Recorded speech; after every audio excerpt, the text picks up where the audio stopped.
आज रविवार दिनांक 24 जनवरी 2021। भारत के संविधान के निर्माता माननीय डॉक्टर B.R. अम्बेडकर अर्थात honourable doctor B.R. Ambedkar, the father of constitution of India. इस व्याख्यानमाला के 14वें व्याख्यान में मैं मैत्री इंडिया चैनल के सारे ही दर्शकों को तथा उनके माध्यम से भारत का संविधान, जिन्हें भारत के सार्वभौम लोग कहता है, उन सार्वभौम लोगों को साधुवाद देता हूँ, विनम्र अभिवादन करता हूँ, मंगल कामना प्रेषित करता हूँ और सप्रेम जय भीम भी। इस 14वें व्याख्यान का विषय हमारे लिए बड़ा ही संवेदनशील विषय है। हमारे लिए अर्थात डॉक्टर आम्बेडकरी समाज के लिए, डॉक्टर आम्बेडकर जी के अनुयायियों के लिए बड़ा ही संवेदनशील विषय है। 4 पीढ़ियां बीत गई। 20वीं शती के पूर्वार्ध से लेकर तो 21वीं शती के उत्तरार्ध तक इस विषय ने हमारे जहन में अभी तक एक प्रकार से आक्रोश निर्माण कर रखा हुआ है। यह विषय हमारे जहन में आज तक जिंदा है।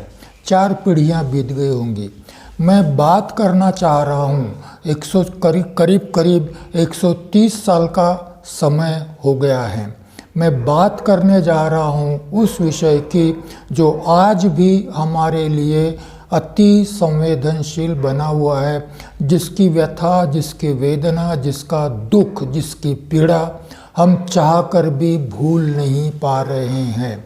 शायद जब तक यह संयुक्त मतदार संघ और आरक्षित स्थान, यह निर्वाचन की व्यवस्था जब तक अनुसूचित जातियों के लिए कायम रहेगी, तब तक शायद हम इस विषय को भूल नहीं पाएंगे।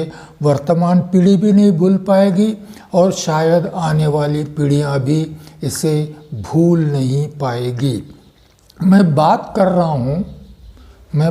करना चाह रहा हूं आज आपसे, वह बात है पृथक निर्वाचन क्षेत्र, सेपरेट इलेक्टोरेट्स विरुद्ध संयुक्त निर्वाचन क्षेत्र और आरक्षित स्थान, joint electorates and reserve seat. आज जॉइंट इलेक्टोरेट्स नहीं है, फिर भी आरक्षित स्थान अनुसूचित जातियों के लिए संविधान द्वारा सुरक्षित रखे गए हैं। इस विषय के संबंध में बात करने का हेतु यह भी है, उद्देश्य यह भी है कि 1932 में 30 से 32 गोलमेज सम्मेलन हुए, गोलमेज परिषदें हुई। पहले गोलमेज सम्मेलन में माननीय डॉक्टर B.R. अम्बेडकर के प्रयासों से हमें पृथक निर्वाचन क्षेत्र प्राप्त हुए। प्राइम मिनिस्टर का अवार्ड आया, उसके चलते हमें गांधी का कठोर विरोध होने के बावजूद भी हमें पृथक निर्वाचन क्षेत्र प्राप्त हुए। 1932 में इसके विरुद्ध गांधी जी ने अनशन किया।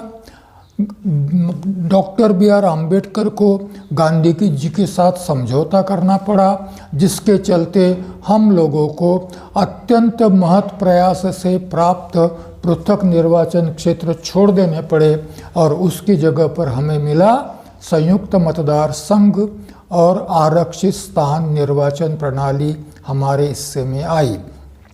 उस समय भी डॉक्टर B.R. अम्बेडकर इस समझौते से बिल्कुल खुश नहीं थे। वह कहते हैं कि मेरे सामने 2 पर्याय थे, 2 ऑल्टरनेटिव थे। मानवता के नाते मैंने गांधी जी के प्राण बचाने चाहिए, या मेरे समाज के लिए अत्यंत कठिन प्रयासों से जो मैंने पृथक निर्वाचन क्षेत्र प्राप्त किए हैं उनको सुरक्षित रखना चाहिए। मानवता के नाते मैंने पहला पर्याय चुन लिया और गांधी जी के प्राण बचाने के लिए मैंने यह समझौता किया है। इस करार से ना तो हम खुश हैं और न ही हिंदू खुश है। दोनों खुश नहीं होते हुए भी यह करार गवर्नमेंट ऑफ इंडिया एक्ट 1935 का हिस्सा बन गया और उसके बाद में 1936 में विधानमंडलों के जब चुनाव हुए तो उस चुनाव में इस प्रकार की निर्वाचन प्रणाली लागू की गई अनुसूचित जातियों के लिए, जिसे कहा जाता था संयुक्त मतदार संघ, joint electorates and reserve seat आरक्षित स्थान। बाद में द्वितीय महायुद्ध शुरू हो गया तो विधानमंडलों को भंग कर दिया गया। बाद में इसी प्रणाली के चलते 1946 में विधानमंडलों के निर्वाचन द्वितीय महायुद्ध की समाप्ति के बाद फिर से हुए। इस निर्वाचन प्रणाली के परिणाम स्वरूप 1946 में माननीय डॉक्टर बी.आर. अम्बेडकर की पार्टी थी Akhil Bharatiya schedule caste federation. सारे ही भारत में उस पार्टी के माध्यम से चुनाव लड़े गए। खेद की बात यह है, बड़े दुख की बात यह है, व्यथा की बात यह है कि सारे भारत में सिर्फ इस पार्टी के 2 उम्मीदवार चुनकर आए थे, 2 प्रतिनिधि चुनकर आए थे। एक मध्य प्रदेश और बरार से, दूसरे बंगाल से माननीय या महामना जोगेंद्रनाथ मंडल जी। डॉक्टर अंबेडकर को महसूस हो गया कि यह समझौता हमारे लिए कितना हानिकारक है। उसी के परिणाम स्वरूप डॉक्टर अंबेडकर मुंबई विधानमंडल से संविधान सभा में निर्वाचित होकर नहीं जा सके। डॉक्टर अंबेडकर के लिए भी यह विषय जीवंत रहा। डॉक्टर अंबेडकर के लिए भी यह विषय 1946 में समाप्त नहीं हुआ।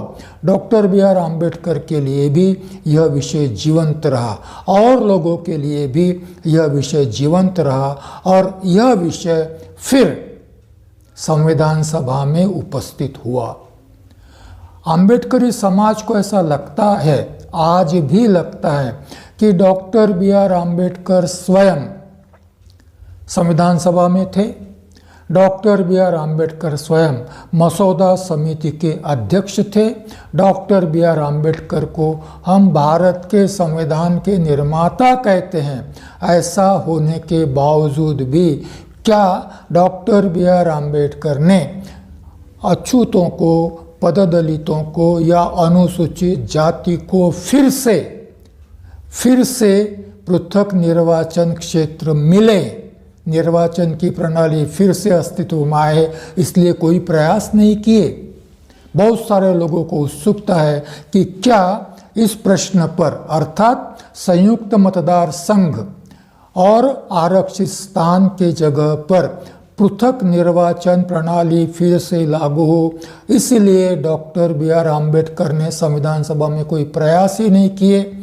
इसके माध्यम से हमें यह जानकारी मिलेगी, यह ज्ञान होगा कि डॉक्टर बी.आर. अम्बेडकर ने संविधान सभा में निश्चित तौर पर इसके लिए प्रयास किए, परंतु वह प्रयास सफल नहीं हो पाए।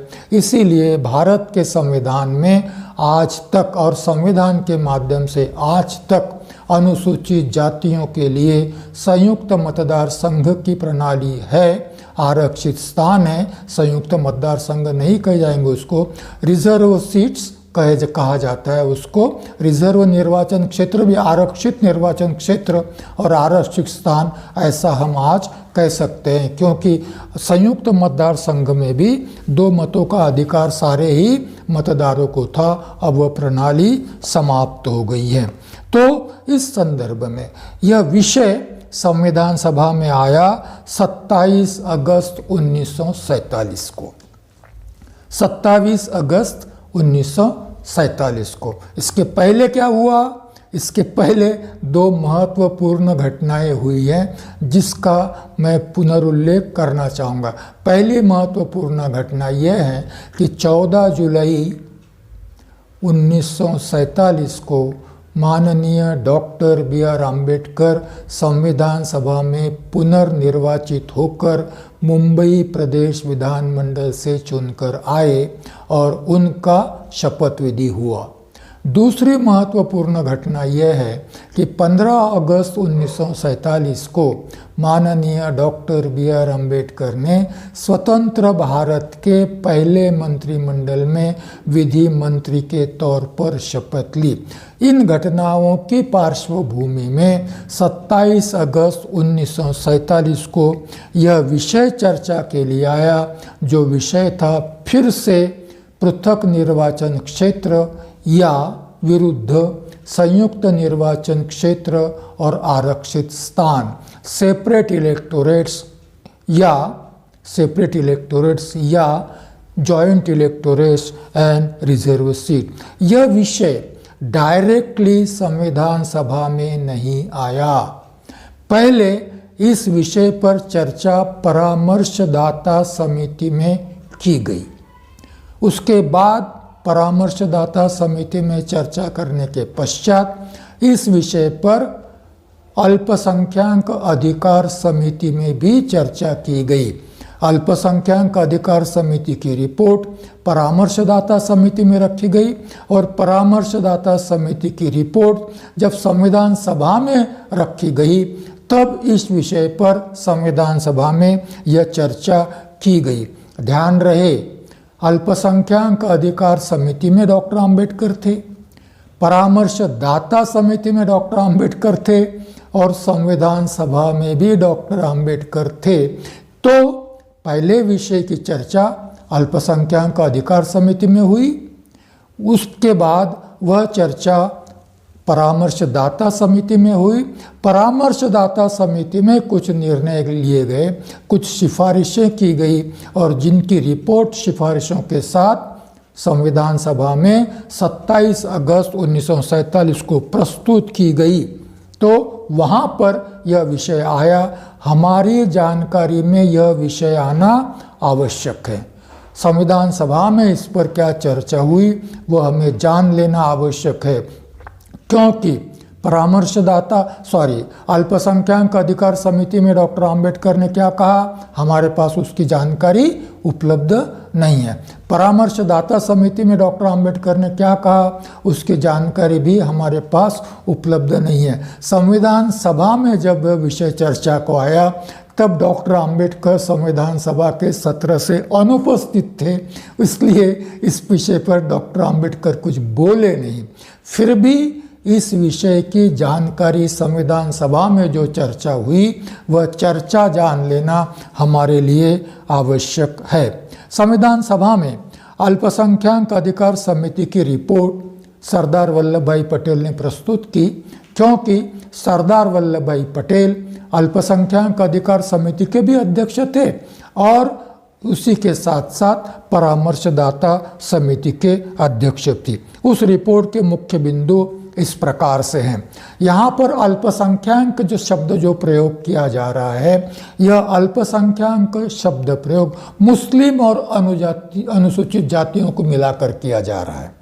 इसलिए जब भी अल्पसंख्यक का उल्लेख होगा इस संदर्भ में या इस व्याख्यान में, तब यह जान लीजिए कि अल्पसंख्यकों का उल्लेख मुस्लिम और अनुसूचित जातियों को मिलाकर किया जा रहा है। इस रिपोर्ट के मुख्य बिंदु इस प्रकार हैं। यह रिपोर्ट, सरदार वल्लभ भाई पटेल कहते हैं, यह रिपोर्ट अल्पसंख्यक समिति की रिपोर्ट तथा विविध अल्पसंख्यकों को दिए जाने वाले संरक्षणों से संबंधित देश भर में चर्चा किए गए सारे ही दृष्टिकोणों पर पूर्णतया विचार करके लिखी गई है। इसका अर्थ यह है कि यह रिपोर्ट तैयार करने से पहले केवल अल्पसंख्यक अधिकार समिति में चर्चा नहीं हुई, अल्पसंख्यकों को दिए जाने वाले संवैधानिक संरक्षणों के संबंध में बाकी संविधान सभा के बाहर जो भी समुदाय इससे संबंधित थे उनसे सारे देश भर उन समुदायों से चर्चा की गई, उनके दृष्टिकोण जानने का प्रयास किया गया और उनके दृष्टिकोण का पर विचार कर कर अल्पसंख्यक समिति ने कुछ निर्णय लिए, जो निर्णय बाद में परामर्शदाता समिति में रखे गए और परामर्शदाता समिति ने उनको अंतिम रूप देकर बाद में अब यह रिपोर्ट पूर्ण विचार करने के बाद 3 स्तर पर विचार हुआ, 3 स्तर पर विचार हुआ। पहला सार्वजनिक स्तर पर, दूसरा अल्पसंख्यक समिति स्तर पर, तीसरा परामर्शदाता समिति पर। सरदार वल्लभ भाई पटेल यह बताना चाहते हैं कि करीब करीब इस विषय से संबंधित सारे ही लोगों के दृष्टिकोण जानने के बाद में परामर्शदाता समिति ने जो निर्णय लिए वह निर्णय यहाँ संविधान सभा में रखे जा रहे हैं। वो कहते हैं अल्पसंख्यक अधिकार समिति में हम सारे ही इस बात से सहमत हो गए कि भविष्य में पृथक निर्वाचन क्षेत्र नहीं होंगे। फिर से दोहराना चाहता हूँ, अल्पसंख्यक अधिकार समिति में डॉक्टर अंबेडकर थे, परामर्शदाता समिति में डॉक्टर अंबेडकर थे, फिर भी सरदार वल्लभ भाई पटेल यह कहते हैं कि अल्पसंख्यक अधिकार समिति में जो सदस्य थे हम सारे ही सदस्य इस बात पर सहमत हो गए हैं कि इसके आगे किसी भी अल्पसंख्यक समुदाय को पृथक निर्वाचन क्षेत्र नहीं दिए जाएंगे, उनके प्रतिनिधियों का चुनाव पृथक निर्वाचन क्षेत्र के माध्यम से नहीं होगा। और इसके बाद यदि यह प्रस्ताव संविधान सभा में स्वीकृत होता है तो इसके पश्चात सिर्फ अल्पसंख्यकों के लिए संयुक्त निर्वाचन प्रणाली का ही उपयोग किया जाएगा, संयुक्त निर्वाचन प्रणाली ही प्रयोग में लाई जाएगी, उसी का अवलंब किया जाएगा। क्लियर बात कर रहे हैं सरदार वल्लभ भाई पटेल। फिर भी संविधान सभा की चर्चा हम लोगों को जानना जरूरी है। भारित प्रतिनिधित्व भी समाप्त किया गया है। मैंने पिछले कुछ व्याख्यानों में जब हम गोलमेज परिषदों की बात कर रहे थे या साउथ बोरो कमीशन की बात कर रहे थे या साइमन कमीशन की बात कर रहे थे, तब मैंने भारित प्रतिनिधित्व के संबंध में आपको स्पष्टीकरण दिया था। भारित प्रतिनिधित्व इसका अर्थ ऐसा है कि जिन समुदायों को आरक्षित स्थान पर प्रतिनिधित्व देने का प्रावधान किया गया है, सामान्यतया उनके लिए उनके जनसंख्या के अनुपात में प्रतिनिधित्व दिया जाता है। परंतु भारित प्रतिनिधित्व का अर्थ ऐसा है कि किसी विशेष समुदाय को जनसंख्या के अनुपात से अधिक प्रतिनिधित्व जब दिया जाता है तो उसको भारित प्रतिनिधित्व कहा जाता है। तो यह परामर्शदाता समिति की रिपोर्ट यह कहती है या सरदार वल्लभ भाई पटेल यह कहते हैं कि किसी भी समुदाय को जिनको संवैधानिक संरक्षण दिए जाने वाले हैं उन समुदाय को भारित प्रतिनिधित्व प्राप्त नहीं होगा, वह समाप्त कर दिया गया है। संयुक्त निर्वाचन द्वारा ही विविध अल्पसंख्यक समुदायों को उनकी जनसंख्या के अनुपात में इसके आगे प्रतिनिधित्व मिलेगा। इसके पहले भारित प्रतिनिधित्व केवल मुसलमानों को प्राप्त था। Doctor B R. अम्बेडकर ने अनुसूचित जातियों को, पददलित वर्गों को भी भारित प्रतिनिधित्व मिले, इसके लिए पैरवी की थी, उसमें वह सफल नहीं हुए। परंतु अब परामर्शदाता समिति संविधान सभा में यह घोषणा करती हैं, सरदार पटेल यह घोषणा करते हैं कि पहली बात तो पृथक निर्वाचन क्षेत्र समाप्त किए गए हैं। अभी जिनको आरक्षण और संरक्षण प्राप्त हैं ऐसे अल्पसंख्यक समुदाय निर्वाचन प्रणाली उनके लिए अब इसके आगे संयुक्त निर्वाचन क्षेत्र और आरक्षित स्थान होंगे, भारित प्रतिनिधित्व नहीं होगा और उनको, इन समुदायों को उनके जनसंख्या के अनुपात में प्रतिनिधित्व होगा। जहाँ तक मंत्रिमंडल में प्रतिनिधित्व का प्रश्न है, 1935 के भारत सरकार अधिनियम की व्यवस्था लागू होगी। मतलब संविधान सभा के माध्यम से उन्हें निश्चित प्रतिशत प्रतिनिधित्व मंत्रिमंडल में नहीं मिलेगा, परंतु 1935 के भारत सरकार अधिनियम में यह व्यवस्था की गई है कि गवर्नर यह देखे कि जिन अल्पसंख्यक समुदायों को आरक्षण संरक्षण दिए गए हैं उन्हें मंत्रिमंडल में भी प्रतिनिधित्व मिले, इसके लिए गवर्नर ने देखना चाहिए। इंस्ट्रूमेंट ऑफ इंस्ट्रक्शंस कहा गया है इसको। इसके चलते गवर्नर इस बात की चिंता करेगा, गवर्नर इस बात की व्यवस्था करेगा कि अल्पसंख्यकों को भी मंत्रिमंडल में प्रतिनिधित्व मिले। कानून का वह प्रावधान, मतलब इस सरदार वल्लभ भाई पटेल यह सूचित करते हैं कि यहाँ पर भी गवर्नर को इंस्ट्रूमेंट ऑफ इंस्ट्रक्शंस के तहत यह सूचित किया जाएगा कि अल्पसंख्यकों को भी मंत्रिमंडल में प्रतिनिधित्व मिले, इसके लिए वह उचित कार्रवाई करें। इसके आगे अल्पसंख्यकों को विधानमंडल में दिया गया प्रतिनिधित्व और जनसंख्या के अनुपात में दिए गए स्थानों की सुरक्षा के अतिरिक्त किसी भी सामान्य निर्वाचन क्षेत्र से चुनाव लड़ने का अधिकार होगा। बड़ा ही महत्वपूर्ण प्रावधान है। बड़े खेद की बात है कि इतना महत्वपूर्ण प्रावधान होते हुए भी अनुसूचित जाति से संबंधित किसी भी राजनीतिक पक्ष ने कभी भी अनारक्षित स्थान पर चुनाव लड़ने का प्रयास नहीं किया।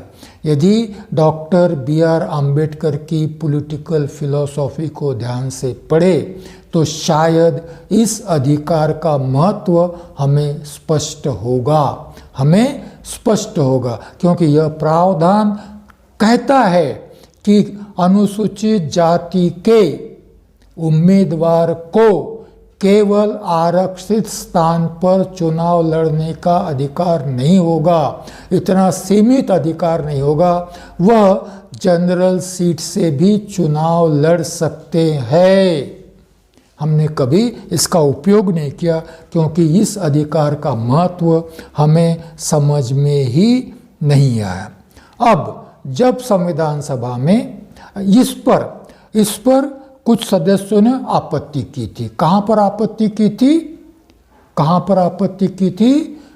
अल्पसंख्यक अधिकार समिति में आपत्ति की थी और साथ ही परामर्शदाता समिति में आपत्ति कही गई थी। आपत्तिजनक वो कहते हैं, कौन कहते हैं? जिनको आरक्षण और संरक्षण मिले हैं उन समुदायों के प्रतिनिधि इन समितियों में कहते हैं। आपत्तिजनक बात उन्होंने ये कहा, उन्होंने आपत्ति की, उनकी आपत्ति इस पर थी कि जीतने वाले उम्मीदवार को कुछ प्रतिशत वोट अपने जाति से प्राप्त करना अवश्य करार दिया जाए। इसका मतलब क्या है? बाद में हम देखेंगे कि अल्पसंख्यकों ने यह मांग की थी परामर्शदाता समिति ने और अल्पसंख्यक अधिकार समितियों में कि ठीक है आप पृथक मतदार संघ नहीं देते, मत दीजिए। आप संयुक्त मतदार संघ देते हैं, ठीक है हम स्वीकार करेंगे। आप भारित प्रतिनिधित्व देते हैं, हम उसको भी स्वीकार करेंगे। परंतु हमारी यह मांग है कि आरक्षित स्थान से जो प्रतिनिधि खड़ा होगा उस प्रतिनिधि को, जिस समुदाय को आरक्षण दिया है उस समुदाय के कुल वोट के 35% वोट प्राप्त होते हो तो ही उसे निर्वाचित घोषित किया जाना चाहिए। कम से कम जिस समुदाय को आरक्षण प्राप्त है उस समुदाय के 35% वोट उसको मिलने चाहिए। ऐसी एक आपत्ति इन अल्पसंख्यक समुदायों में दर्ज की थी। सरदार वल्लभ भाई पटेल को यह आपत्ति भी आपत्तिजनक लगती है। मेरी बात को समझ लीजिए, सरदार वल्लभ भाई पटेल को उस समय अल्पसंख्यक अधिकार समिति में और परामर्शदाता समिति में यह आपत्ति भी आपत्तिजनक लग रही थी, प्रतीत हो रही थी। सरदार वल्लभ भाई पटेल कहते हैं कि भाई कुछ लोगों ने जरूर यह आपत्ति की थी, परंतु बहुमत से इस आपत्ति को नकारा गया। बहुमत से इसके विरुद्ध निर्णय लिया गया। पहले सरदार वल्लभ भाई पटेल कहते हैं कि हमने जो निर्णय लिए वो सर्वसहमति से लिए। अब कहते हैं कि कुछ लोगों को आपत्ति थी, परंतु बहुमत से हमने उस आपत्ति को नकार दिया है, और यह निर्णय जो है असल में सर्वसम्मति का निर्णय नहीं है, यह बहुमत का निर्णय है। तो इस प्रकार से सरदार वल्लभ भाई पटेल ने इस मुद्दे पर, कौन सा प्रश्न था, कौन से प्रश्न पर, अल्पसंख्यकों को इंक्लूडिंग अनुसूचित जाति पृथक निर्वाचन क्षेत्र नहीं दिए जाएंगे, उन्हें संयुक्त निर्वाचन क्षेत्र और आरक्षित स्थान प्राप्त होंगे, उन्हें भारित प्रतिनिधित्व नहीं दिया जाएगा, उन्हें उनकी जनसंख्या के आधार पर प्रतिनिधित्व होगा, मंत्रिमंडल में प्रतिनिधित्व के लिए कोई प्रावधान नहीं होगा, गवर्नर को इंस्ट्रक्शंस दिए जाएंगे। और आपत्ति जो की गई कि कम से कम जिन समुदायों को आरक्षण है उसके 35% वोट निर्वाचित घोषित किए जाने वाले उम्मीदवार को मिलने चाहिए, वह प्रस्ताव बहुमत से नकारा गया। इस रिपोर्ट पर अब संविधान सभा में चर्चा आरंभ होती है, क्योंकि समिति की जो भी रिपोर्ट प्रस्तुत की जाती हैं उस रिपोर्ट पर संविधान सभा में चर्चा होती हैं, और बाद में उस रिपोर्ट के माध्यम से जो सिफारिशें प्रस्तुत की जाती है उनको स्वीकृत किया जाता है या मॉडिफाई किया जाता है या नकारा जाता है। सबसे पहले बोलने वाले वक्ता हमारी दृष्टि से हमने क्रम निश्चित किया है, V.I. मुनिस्वामी पिल्ले। यह कांग्रेस के सदस्य थे, गांधी के भक्त थे और खुद को हरिजन कहलाते थे। इसलिए अनुसूचित जाति का जब भी वह अपने भाषण में उल्लेख करते थे संविधान सभा में, तो वह खुद को भी हरिजन कहते थे और स्वयं को भी हरिजन कहते थे। और पूना पैक्ट की तारीफ करते हुए, पूना पैक्ट की तारीफ करते हुए V.I. मुनिस्वामी पिल्ले कहते हैं, यह पूना पैक्ट ही था जिससे इस देश में इस विषय पर बहुत जागृति उत्पन्न हुई। माननीय डॉक्टर B.R. अम्बेडकर ने जिस पहले गोलमेज परिषद में कांग्रेस अनुपस्थित थी, उस गोलमेज परिषद में जो वार्ता की, जो प्रस्ताव रखे और अपने पृथक निर्वाचन क्षेत्र की मांग मनवा ली, उसका कोई महत्व नहीं है इन्हें, क्योंकि इनके लिए पूना पैक्ट अत्यंत महत्व का था, जिसके लिए वह यह कहते हैं कि इसके चलते संयुक्त निर्वाचन क्षेत्र के बारे में, आरक्षित स्थान के बारे में बड़ी जागृति हुई है। और वो बड़े गर्व से कहते हैं कि जब पूना पैक्ट हुआ तो उस पूना पैक्ट पर डॉक्टर B.R. अम्बेडकर के साथ मैंने भी हस्ताक्षर किए हैं। मुझे भी उस पूना पैक्ट पर हस्ताक्षर करने का सौभाग्य प्राप्त हुआ है। डॉक्टर अम्बेडकर का स्वतंत्र भारत के पहले मंत्रिमंडल में सम्मिलित किया जाना सवर्ण हिंदुओं के हृदय परिवर्तन का परिचायक है। उनकी काबिलियत का परिचायक नहीं है, उनकी तज्ञता का परिचायक नहीं है, उनकी विद्वत्ता का परिचायक नहीं है। उन्होंने अब तक संविधान सभा में और समितियों के माध्यम से संविधान के निर्माण में जो अहम भूमिका अदा की, उसका कोई औचित्य नहीं है। क्यों किया गया उनको? हिंदू सहृदय हो गए। अब जवाहरलाल नेहरू को यदि मुन्नीस्वामी पिल्ले हिंदू कहते हैं तो बड़े आश्चर्य की बात है, जबकि जवाहरलाल नेहरू अपने आप को सेक्युलर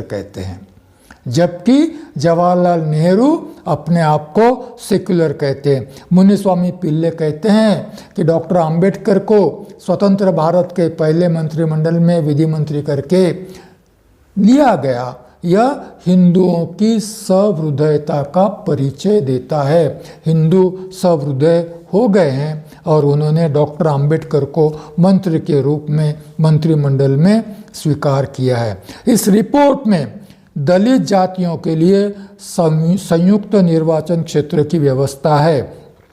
यह निर्वाचन व्यवस्था सवर्ण हिंदू तथा अनुसूचित जातियों के पारस्परिक संपर्क और मिलकर कार्य करने के समान अवसर देगी। शायद मुनिस्वामी पिल्ले जी ने प्रधानमंत्री, तत्कालीन इंग्लैंड के प्रधानमंत्री रैमसे मैकडोनाल्ड ने अनुसूचित जातियों संबंधी सांप्रदायिक अवार्ड घोषित करने से पहले गांधी जी के पत्र को जो जवाब दिया था, पत्र लिखा था, वह यदि उन्होंने गंभीरता से पढ़ा होता तो यह बात वह नहीं कहते। मैकडोनाल्ड ने कहा, डॉक्टर आम्बेडकर भी बार बार इसकी वकालत करते थे कि पृथक निर्वाचन क्षेत्र से ही शायद अनुसूचित जातियों और सवर्ण हिंदुओं में नज़दीकता, निकटता बढ़ने की संभावना है, परस्पर संपर्क बढ़ने की संभावना है। इसके विपरीत एवी मुनिस्वामी पिल्ले कहते हैं कि संयुक्त मतदार संघ के माध्यम से सवर्ण हिंदू और अनुसूचित जातियों में संपर्क बढ़ेगा, संवाद बढ़ेगा और निकटता बढ़ेगी। 70 साल हो गए हैं 1951 से यह संयुक्त मतदार संघ अस्तित्व में है। कितनी निकटता बढ़ी मुझे मालूम नहीं, हिंदुओं का कितना मत परिवर्तन हुआ मालूम नहीं, मगर उस समय मुनिस्वामी पिल्ले यह दावा कर रहे थे।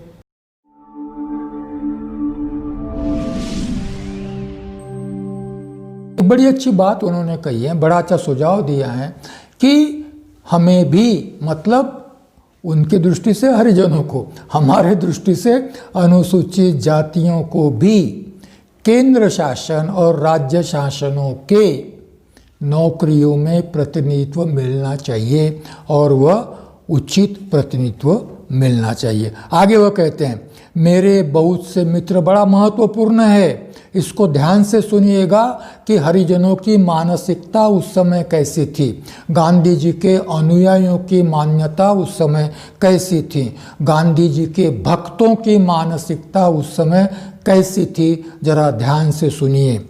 मेरे बहुत से मित्र, विशेषतः अनुसूचित जातियों के मन में यह आशंका हो रही है कि अब हिंदू सत्ता संभाल रहे हैं। कांग्रेस सत्ता नहीं संभाल रही है।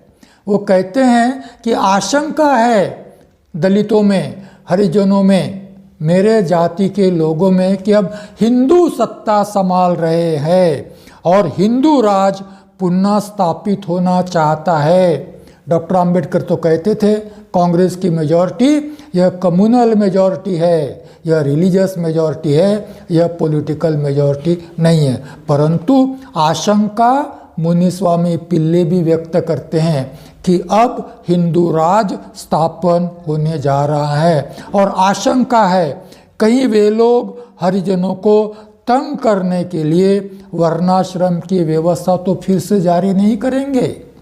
यह आशंका कौन व्यक्त कर रहा है? 1947 में मुनिस्वामी पिल्ले। कहाँ पर? संविधान सभा में। जबकि किसी को भी यह आशंका नहीं थी कि कांग्रेस का राज यह हिंदू राज होगा। केवल मुनिस्वामी पिल्ले ने यह शब्द प्रयोग किया है संविधान सभा में, अन्य किसी ने भी इस प्रकार की चर्चा नहीं की।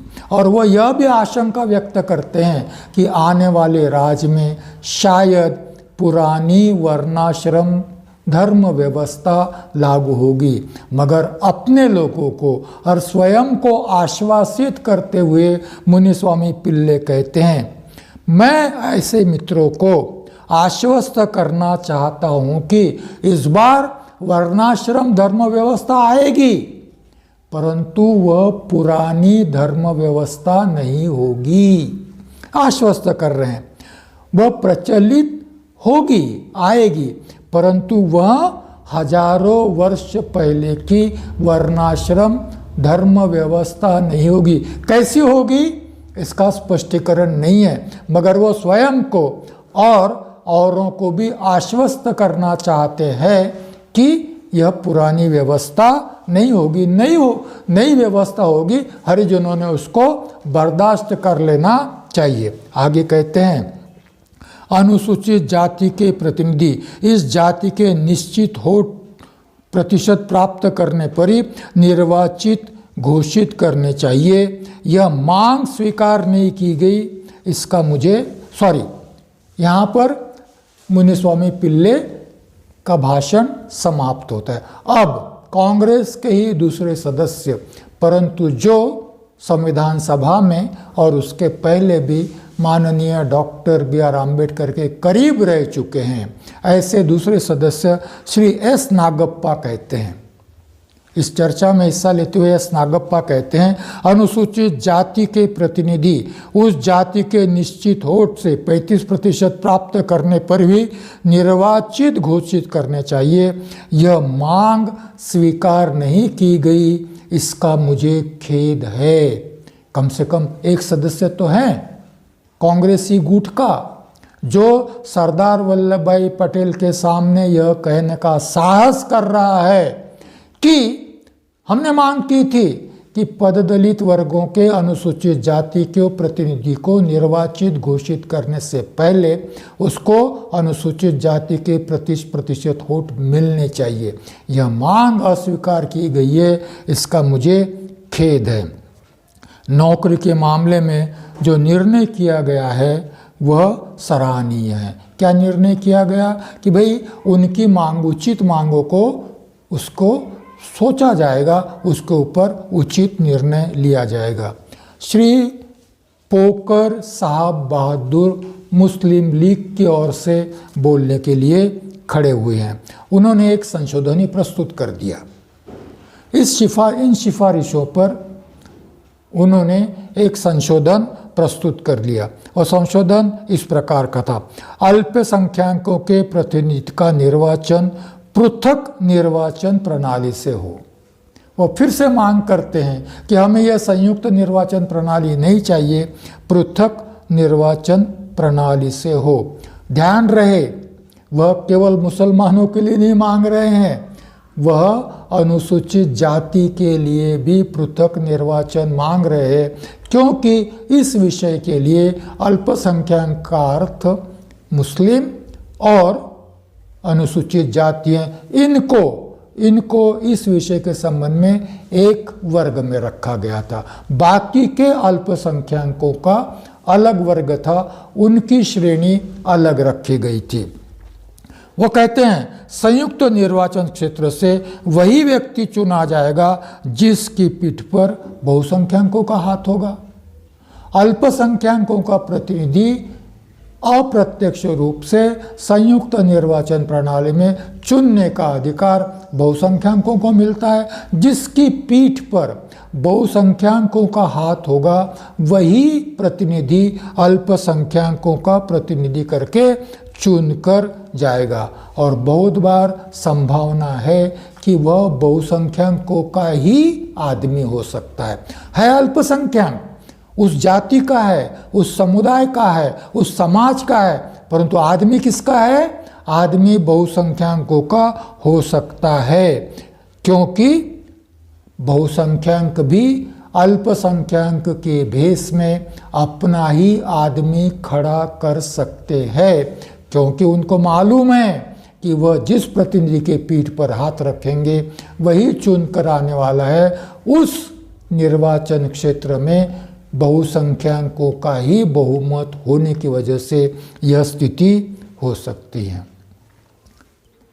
यह थे बी. पोकर साहब बहादुर। अब इस प्रस्ताव पर चर्चा शुरू हो गई।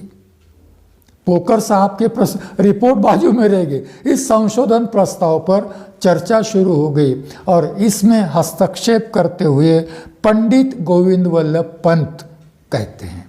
पंडित गोविंद वल्लभ पंत कौन थे? मैंने बताया था आपको, कांग्रेस के एक दबंग नेता कहे जाते थे। सरदार वल्लभ भाई पटेल के बाद में नेहरू के मंत्रिमंडल में वह गृह मंत्री और कई बार उत्तर प्रदेश के मुख्यमंत्री भी रह चुके थे।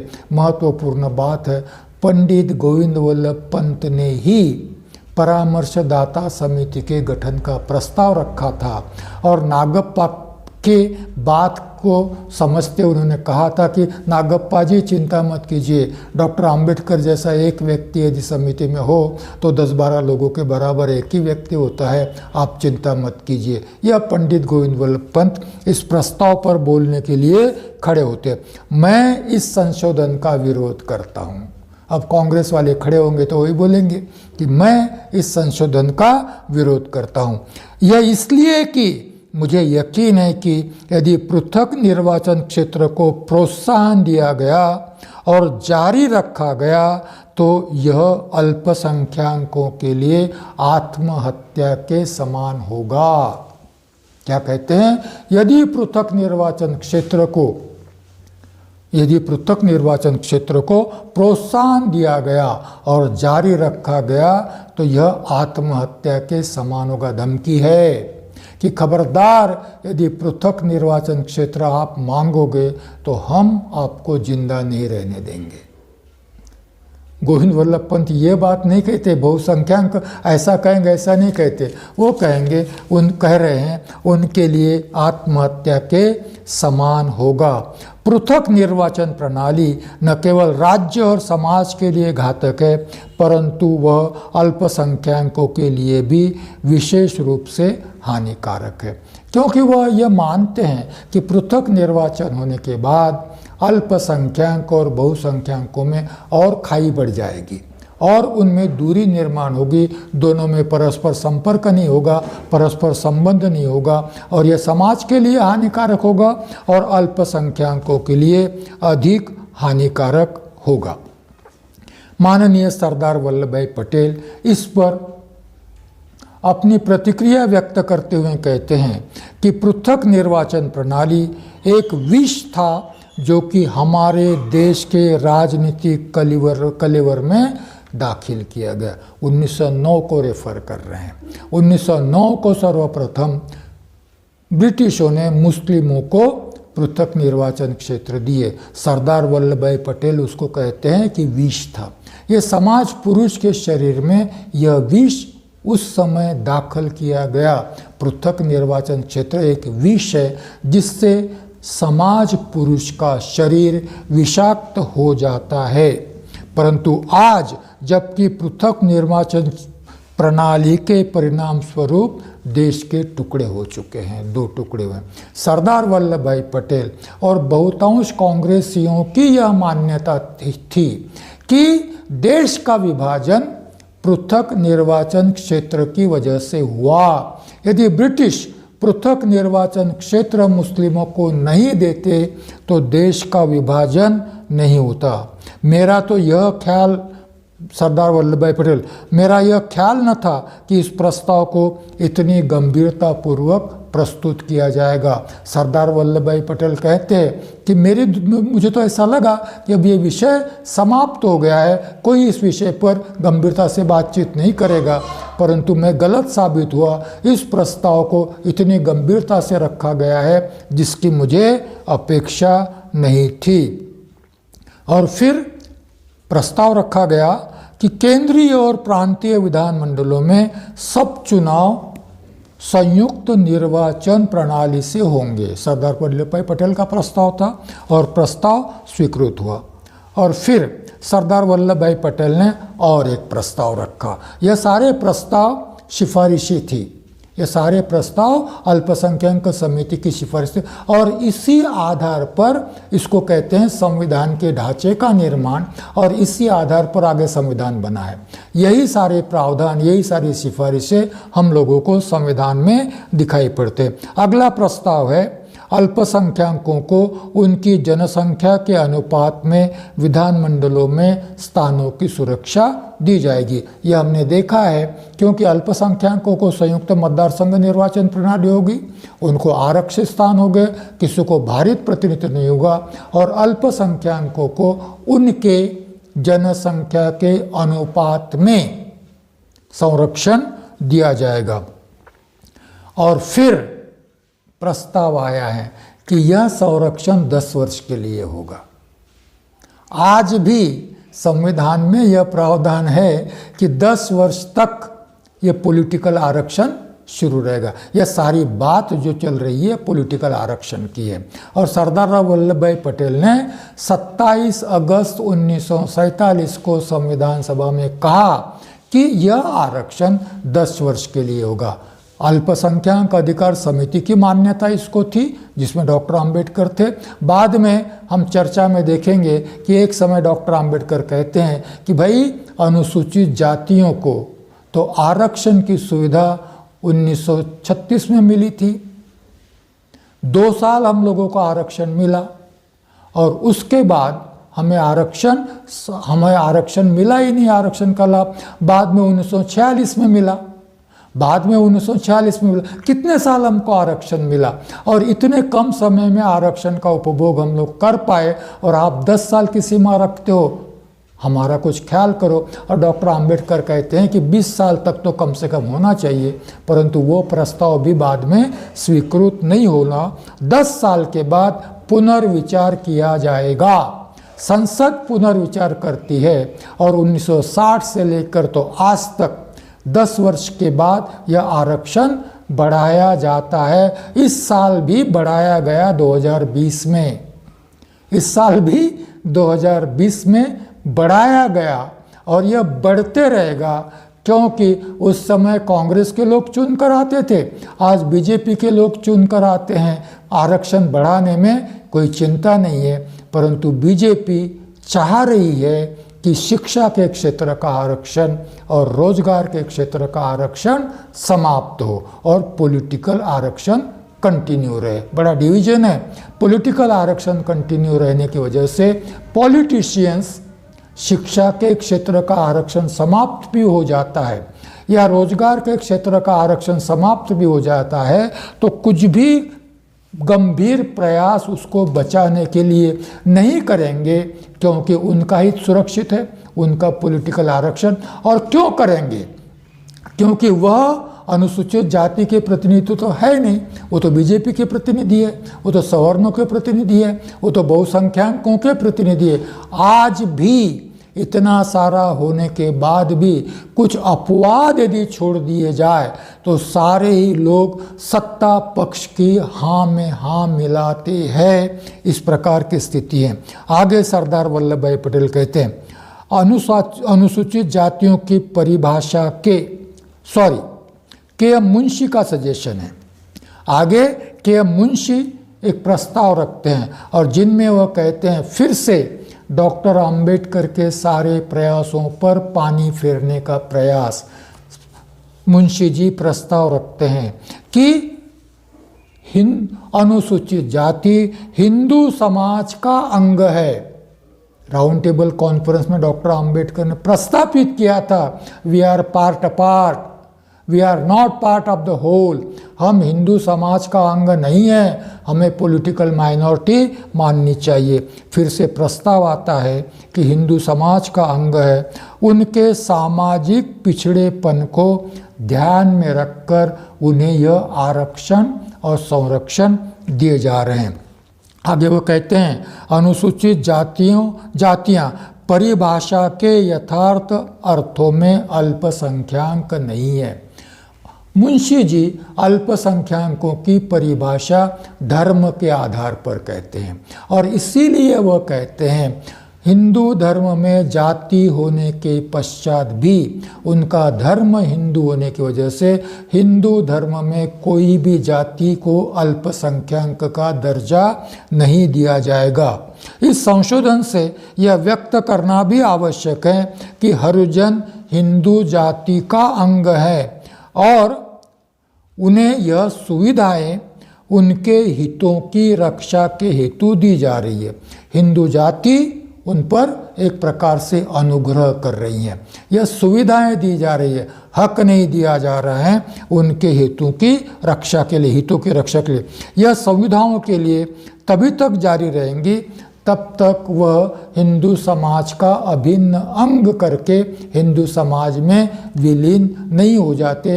हिंदू समाज में उन्हें बराबरी का स्थान जब तक नहीं मिलता तब तक यह सुविधाएं जारी रहेगी।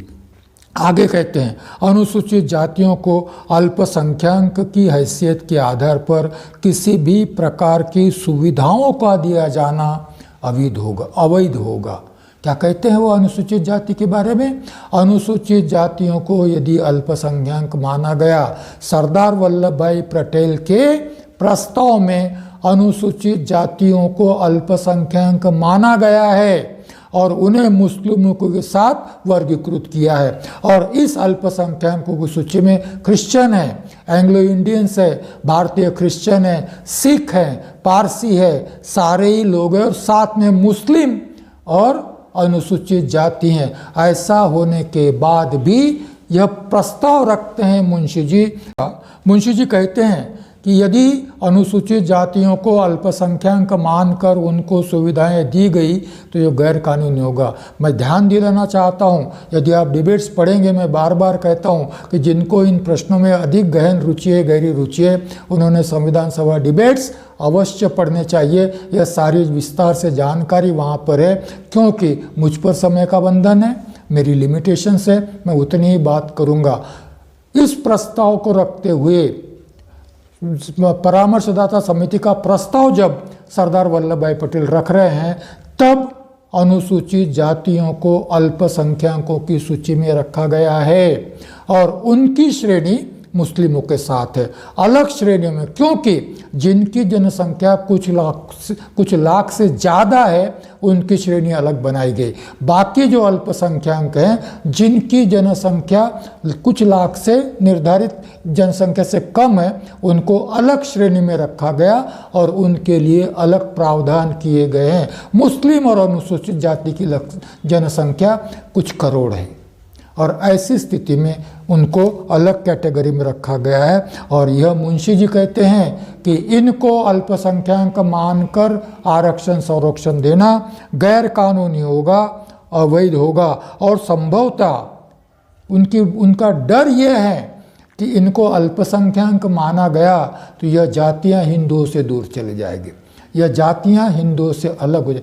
1932 में पृथक निर्वाचन क्षेत्र के चलते यही आशंका गांधी बार बार व्यक्त कर रहे थे और अनुसूचित जातियां हिंदू धर्म के चुंगल से, वर्णाश्रम धर्म की व्यवस्था से, जाति व्यवस्था से कहीं निकल न जाए, इसीलिए गांधी जी का आमरण उपोषण था।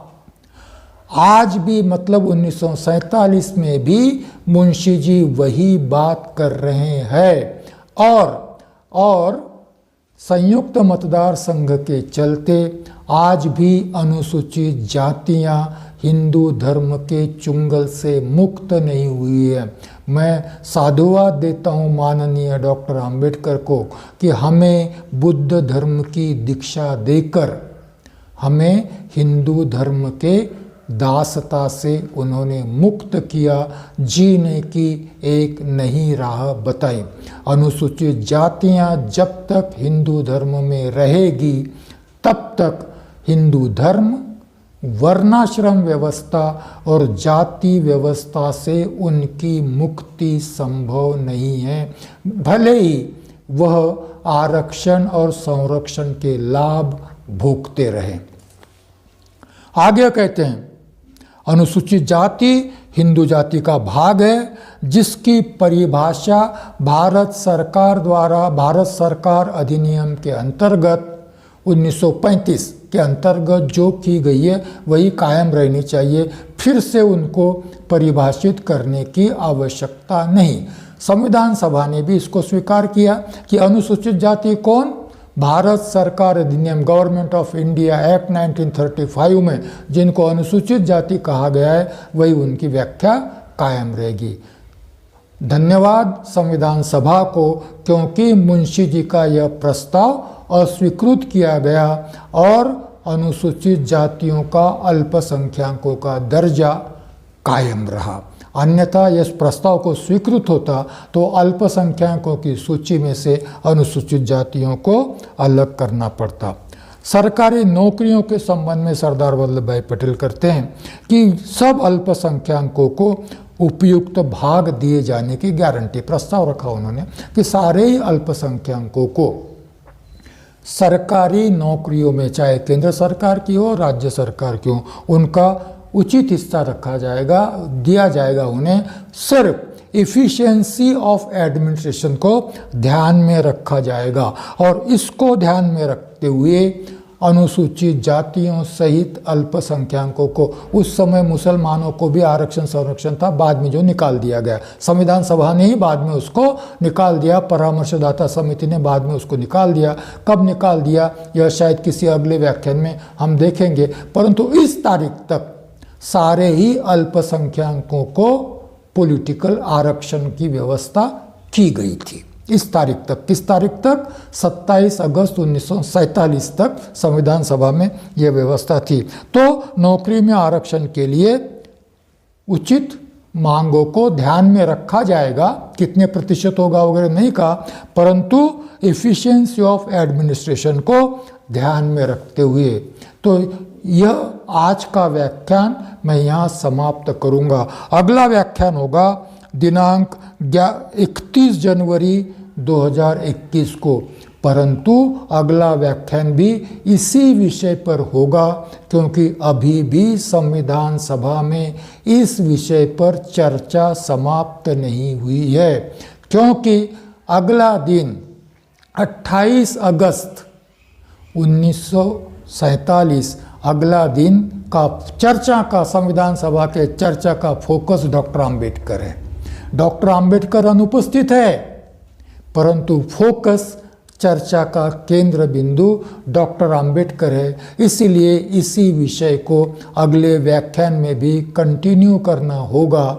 जानना पड़ेगा कि इस प्रस्ताव पृथक निर्वाचन क्षेत्र और संयुक्त निर्वाचन क्षेत्र, इस विषय के सामने कांग्रेस सदस्यों की भावनाएं कितनी तीव्र थी और कितनी कठोरता से वह डॉक्टर बी.आर. अम्बेडकर पर टीका करते हैं, यह हमें सोचना पड़ता। कितनी कठोर आलोचना करते हैं वह।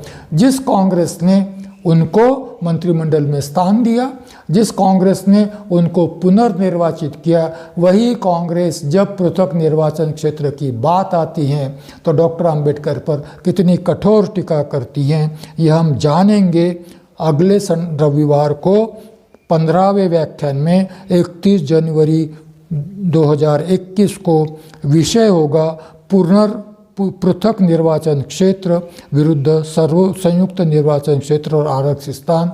इस विषय पर हम आगे फिर से बातचीत करेंगे। यहाँ मैं आपसे आज्ञा चाहूँगा। उम्मीद करता हूँ कि आप इस व्याख्यान माला के व्याख्यानों को सुनते होंगे, गंभीरता से सुनते होंगे, इस पर विचार करते होंगे, इस पर मनन करते होंगे। हमारे मैत्री इंडिया चैनल के जो नंबर आपके पास है, उस नंबर पर यदि आपने कुछ प्रतिक्रियाएं व्यक्त की तो हमें बड़ी खुशी होगी। उस प्रतिक्रियाओं को भी हम ध्यान में रखना चाहेंगे। फिर से एक बार आप सब दर्शकों को साधुवाद, अभिवादन और मंगल कामना और जय भीम। धन्यवाद।